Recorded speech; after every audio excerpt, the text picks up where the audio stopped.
Student welcome to opportunity for JEE. तो आज आइए हम लोग अपना बहुत इंपॉर्टेंट चैप्टर क्लास 9 का शुरू करते हैं, सर्कल। तो ये सर्कल आपका क्लास 9 से इंपॉर्टेंट है, क्लास 10 तक का इंपॉर्टेंट है। तो सबसे पहले आज हम सर्कल का कुछ बेसिक्स पॉइंट को कवर अप करते हैं, उसके बाद फिर सर्कल के थ्योरम और उसके बाद आपके एक्सरसाइज 12A 12B के कुछ क्वेश्चन करेंगे। तो सबसे पहले आइए हम लोग देखते हैं सर्कल का define. It is the locus of point which moves in a plane such that its distance from a given point is always constant।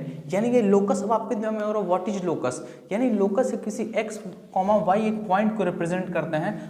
आगे चल के आप जब क्लास 12 में आप जाएगा तक एक चैप्टर पढ़ेगा कोनिक सेक्शन।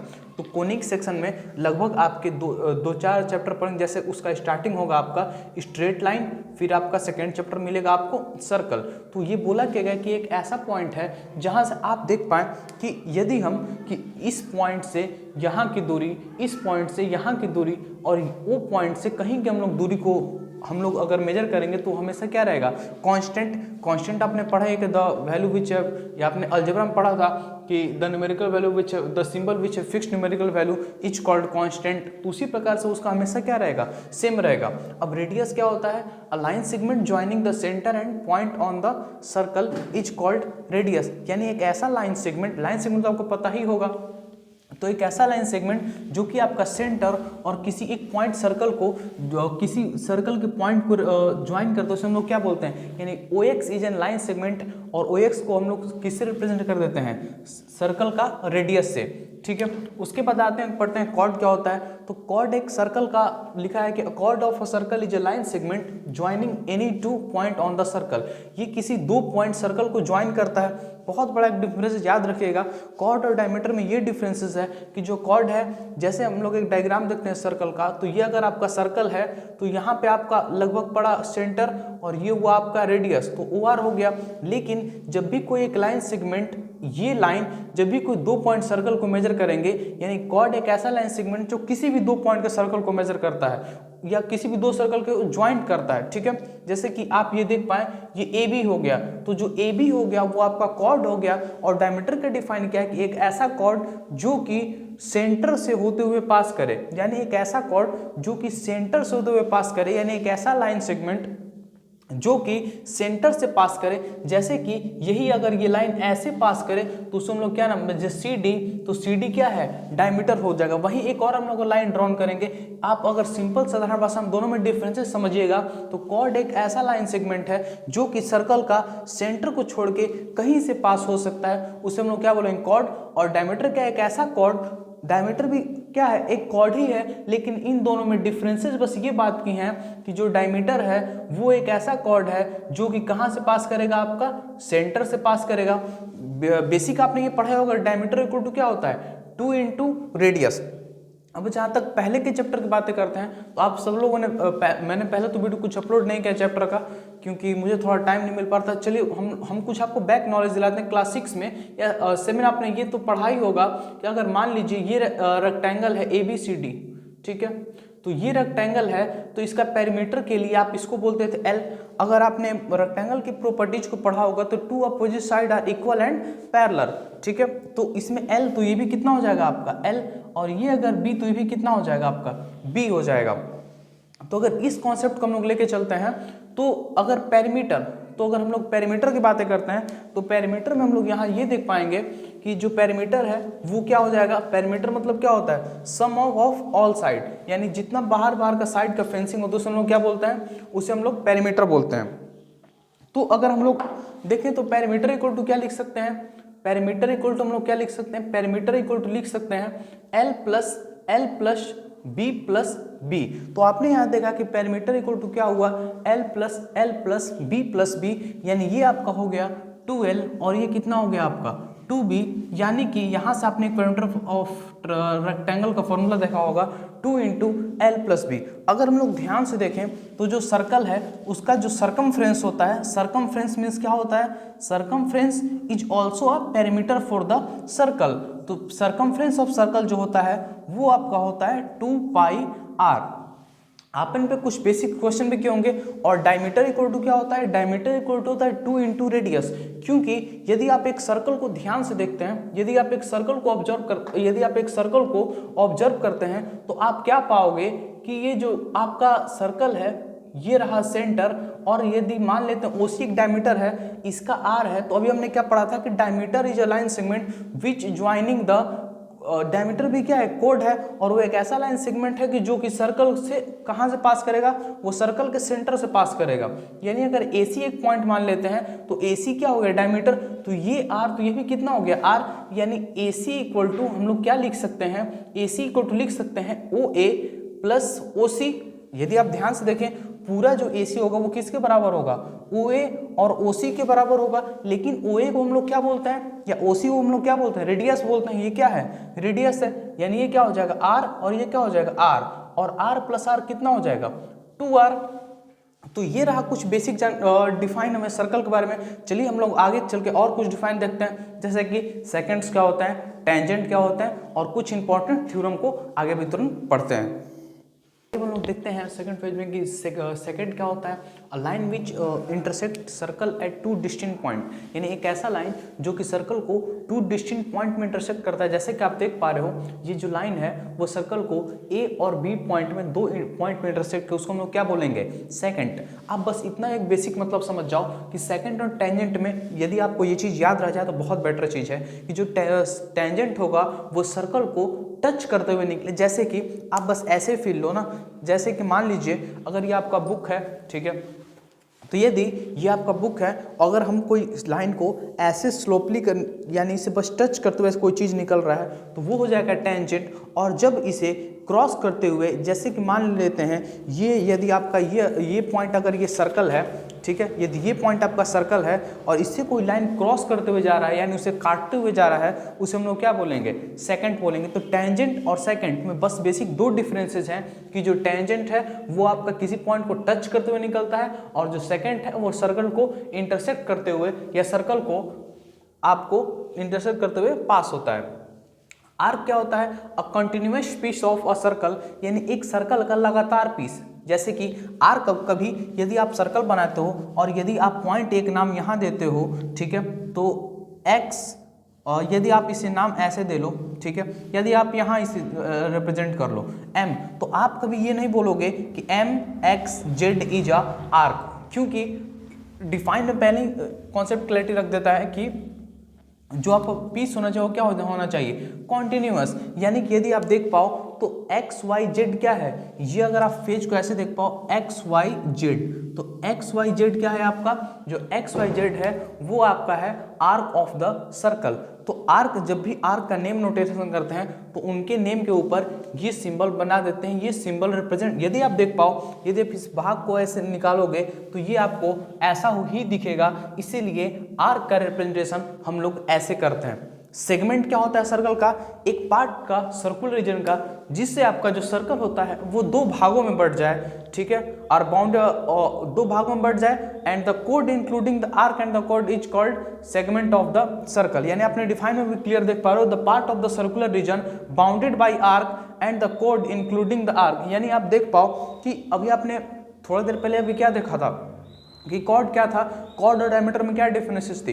तो जो कॉर्ड था वो आपका एक ऐसा लाइन सेगमेंट जो कि सेंटर से ना पास हो, उसे हम लोग क्या बोलते हैं, कॉर्ड, जो कि कहीं से पास हो जाए लेकिन सेंटर से पास ना हो। और डायमीटर क्या था, एक ऐसा कॉर्ड जो कि सेंटर से पास हो, उसे हम लोग, तो ये आप देख पाओ ना, ये सर्कल को दो इक्वल तो नहीं कहेंगे, जैसे जो ज्यादा वाला रहेगा उसे हम लोग क्या बोलेंगे, मेजर सेगमेंट, और जो कम वाला रहेगा उसे हम लोग क्या बोलेंगे, माइनर सेगमेंट। उसी प्रकार से आर्क में यदि आप देख पाओ तो एक्स वाई जेड जो आर्क है ये बहुत कम जगह ले पा रहा है, आप खुद से देख पा रहे हो कि जो एक्स वाई जेड है वो कम स्पेस ऑक्यूपाई कर रहा है, यानी ये छोटा आर्क है, तो इसे हम लोग बोलेंगे, जो कम रहता है उसे हम लोग बोलते हैं माइनर। और ये तो आप इंग्लिश में बेसिक पहले जानते होगे, जो कम रहता है उसे हम लोग क्या बोलते हैं, माइनर, और जो ज्यादा रहता है उसे हम लोग क्या बोलते हैं, मेजर। यानी कि एक्स एल जेड क्या हो जाएगा, एक्स एल और जेड आपका क्या हो जाएगा, ये हो जाएगा आपका मेजर आर्क, और ये क्या हो जाएगा आपका, ये आपका हो जाएगा माइनर आर्क। तो जो एक्स वाई जेड होगा वो आपका होगा माइनर आर्क, और एक्स एल जेड जो होगा वो आपका होगा मेजर आर्क, ठीक है। तो अब आइए हम लोग आगे देखते हैं कि सेगमेंट हम लोगों ने देखा, उसी प्रकार से मेजर सेगमेंट और माइनर सेगमेंट। आर्क जो होता है वो आपका अलॉन्ग विथ एंगल का एक फॉर्मेशन होगा। जब आप आगे क्लास 10 में सर्कल में पढ़ोगे तो वहाँ आपको इन सब का फॉर्मूलाज के साथ इम्प्लीकेशन और वहाँ आपको क्वेश्चन। तो बेसिक प्री रिक्वायरमेंट क्या है अब सर्कल को आगे पढ़ने के लिए कि आपको कॉन्ग्रुएंसी अच्छे से आनी चाहिए, कॉन्ग्रुएंसी आपको क्लियर होना चाहिए, यानी जो क्लास 9 का सब चैप्टर है वो एक दूसरे से काफ़ी कोरिलेटेड है। आपने ये बहुत बार देखा हो, क्लास 9 जो तुम्हें काफ़ी स्ट्रिप्स लगता है, उसका कारण ये रहता है कि ये एक चेन है और चेन से आपका शुरू होता है लीनियर इक्वेशन, ये भी आपको बहुत इंपॉर्टेंट है।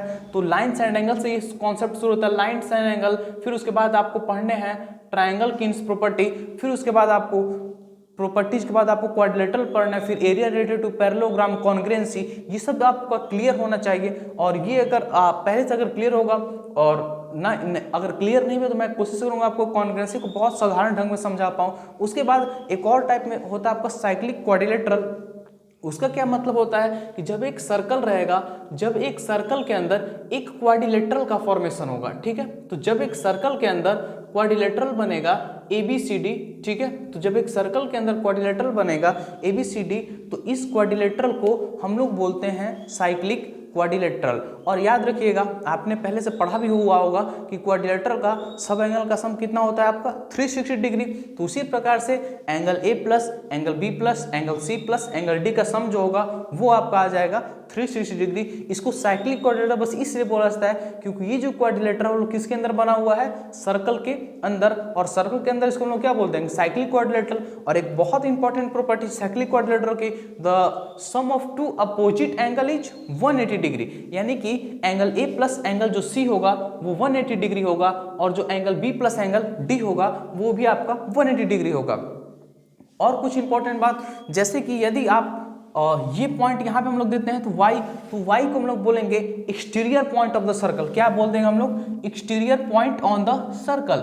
एक्सटीरियर पॉइंट है ये, y क्या है, सर्कल के अंदर है, इसीलिए हम लोग इसे क्या interior point of the circle. जो चीज आपका सर्कल के अंदर रहेगा उसे हम लोग क्या बोलेंगे, इंटीरियर पॉइंट, और जो सर्कल के बाहर रहेगा उसे हम लोग क्या बोलेंगे, एक्सटीरियर पॉइंट ऑफ द। जैसे कि मान लीजिए यदि यहाँ z है, तो जो z है वो सर्कल के रेस्पेक्ट में देखा जाएगा, तो ऑब्वियसली ये z क्या है, सर्कल से बाहर है, तो इसे हम लोग क्या बोलेंगे, z जो है वो एक्सटीरियर पॉइंट है सर्कल का। तो यहीं तक आपके कुछ इंपॉर्टेंट कॉन्सेप्ट थे सर्कल की जो कि आप काफी फिलहाल समझ ही गए होंगे। यदि आपको इसमें भी कुछ डाउट रह गया हो तो आप सबसे पहले क्या करते चलें, आप एक सर्कल का बेसिकली नोट्स बनाते चलें, यानी कि जब भी आप पढ़ा करें तो बस ये ना बहुत बड़ा हम लोग गलती क्या कर रहे होते हैं, बस वीडियो ओपन कर लिए और लगातार देखे जाए। आप इनके साथ नोट करते जाएं, और नोट करने से मेजर करते आप मेंशन करते जाएं, और इसके बाद इसे प्रॉपर आप एक रिवीजन करते रहें ताकि आपकी कॉन्सेप्ट क्लैरिटी रहे। अब चलिए हम लोग आइए कुछ आज एक आध थ्योरम कर लेते हैं, उसके बाद हम लोग इसमें और सर्कल में गहरे अच्छे से समझ पाएंगे।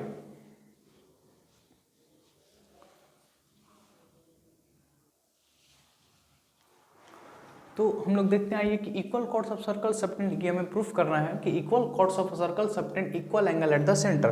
तो सबसे पहले मैंने आपको थोड़ी देर पहले बोला था कि सर्कल को पढ़ने के लिए आपको कॉन्ग्रुएंसी आना बहुत ज़्यादा जरूरी है, लेकिन मैं फिर भी अगर आपका कॉन्ग्रुएंसी वीक है तो मैं फिर भी ट्राई करूँगा कि आपको कॉन्ग्रुएंसी में समझ में आ जाए। तो सबसे पहले इस थ्योरम से पहले आपको मैं बता दूँ कि कॉन्ग्रुएंसी प्रूफ करने के लिए हमारे पास जो कंडीशन होते हैं वो होते हैं side side side, side angle side, angle side angle, और इसको बोलते हैं कभी कभार ऐसे भी होता है एंगल एंगल साइड। और फिर एक हमारे पास कंडीशन होता है RHS, राइट हाइपोटेनस साइड।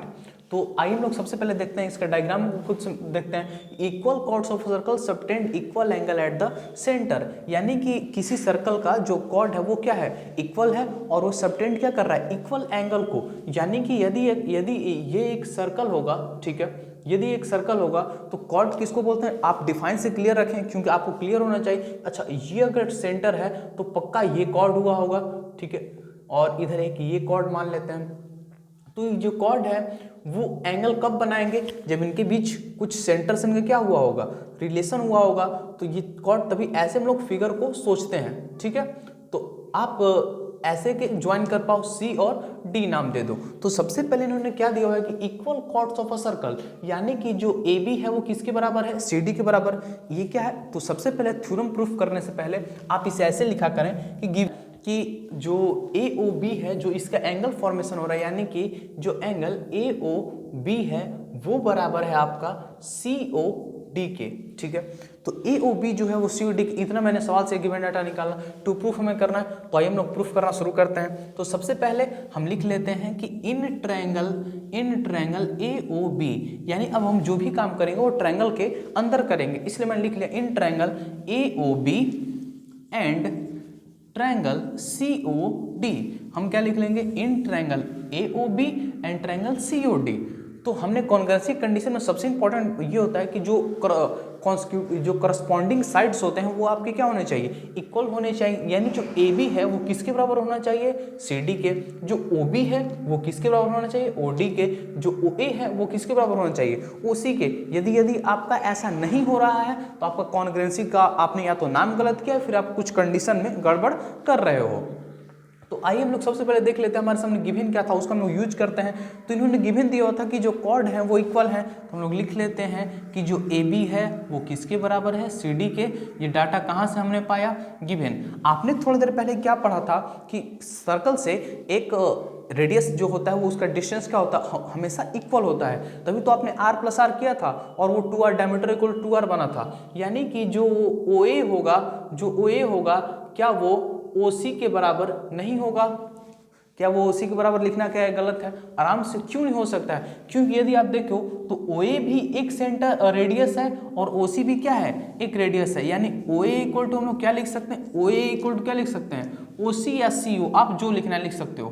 तो ये भी क्या है, क्योंकि radius of circle are equal. और आपको पता है कि जब रेडियस 2 होते हैं हम लोग रेडियाई बोलते हैं। ठीक है, तो आपको पता होना चाहिए radii of circle are equal, radii of circle are equal. हम हर एक रीजन देते चलेंगे। और OB जो होगा वो किसके बराबर होगा, OD के। जो OB होगा वो किसके बराबर होगा, आपका OD के। वहाँ भी सेम रीजन, मैंने अभी ऐसे कर दिया, आप एग्जाम में ऐसे ना कीजिएगा कि रेडियस ऑफ सर्कल इक्वल और आप नीचे वही सेम रीजन लिख दीजिएगा। तो हमने क्या देखा, हमें मिला क्या, एक साइड मिला। हमने कंडीशन खोज रहे हैं, कौन सा कंडीशन है, तो एक साइड मिला यहाँ पे, एक साइड मिला यहाँ पे और एक साइड मिला यहाँ पे। यानी मुझे कुल टोटल मिला कि 3 साइड ऑब्टेन हुए। तो इस कंडीशन से हम लोग ये बोल सकते हैं कि जो है आपका ट्रायंगल AOB है, जो आपका ट्रायंगल AOB है वो सिमिलर होगा जो क्या होगा, कॉन्ग्रेंट होगा। वो क्या हो जाएगा आपका ट्रायंगल COD के, यानी AOB कॉन्ग्रेंट टू COD। कई बार हम लोग ये जल्दबाजी कर जाते हैं कि हम लोग, अगर आप क्लास अभी जैसे कि बिगिनिंग ऑफ क्लास 10 का होने वाला है, तो बहुत लोग क्या कर जाते हैं, ये सब चैप्टर को बहुत, या तो हमने शुरुआत क्या होता है, जब हम लोग क्लास 9 की शुरुआत करते हैं, हमारे पास क्या था, रियल नंबर था। तो हमने उन शुरुआत के चैप्टर को बहुत अच्छे से पढ़ा होता है। और ये सब लास्ट के जो चैप्टर होते हैं उन्हें हम लोग या तो स्किप कर देते हैं, और बहुत लोग बोलते हैं कि क्लास 9 से डिलीटेड टॉपिक इसे पढ़ना जरूरी है नहीं, ये तो डिलीटेड जो क्लास 9 में आप ये गलती कभी ना करें, आप डिलीटेड टॉपिक को भी पढ़ें, क्योंकि उनका डायरेक्ट इम्प्लीकेशन क्लास 10 में आएगा। सर्कल जो चैप्टर है वो क्लास 9 का बहुत इंपॉर्टेंट चैप्टर है, और अब जब आप क्लास 10 में जाओगे तो आपका सर्कल क्या हो जाएगा, वीक हो जाएगा, यदि आप इसको कॉन्सेप्ट को अच्छे से यहाँ क्लैरिटी नहीं करते हो। तो हम लोग यहाँ लिख देंगे कि ट्रायंगल AOB जो है वो सिमिलर हो जाएगा ट्रायंगल COD के, बाई कौन से कंडीशन से, तो SSS कंडीशन से। तो हमने कॉन्ग्रुएंसी में क्या देखा था कि जब भी कोई ट्रायंगल कॉन्ग्रुएंट होंगे तो हमने एक कॉन्ग्रुएंटिंग कंडीशन याद रखा था CPCT, जिसको इसका फुल फॉर्म होता है CPCT का कि corresponding part of congruence triangle. आप इसे ऐसे भी याद रख सकते हो कि चाय पियो और कप तोड़ो। ठीक है, ये एक फन का है, ये एक ऐसे नहीं कि इसका फुल फॉर्म, यदि आपसे कोई पूछ दे कि what is the full form CPCT, तो आप बता देना कि चाय पियो और कप तोड़ो। ऐसा नहीं होता है, इसका फुल फॉर्म होता है corresponding part of congruent triangle. आप ऐसे देख सकते हो, यानी कि आप लिख दोगे कि angle AOB equal to angle COD, और यहाँ रीजन जो हो जाएगा वो हो जाएगा CPCT। और जो आपका थ्योरम है जो कि बोला था कि सबटेंड इक्वल एंगल, वो भी क्या हो चुका है, आपका प्रूफ हो जाएगा। और ऐसे करके आपका एक थ्योरम आज का प्रूफ हुआ। तो thanks for watching my video.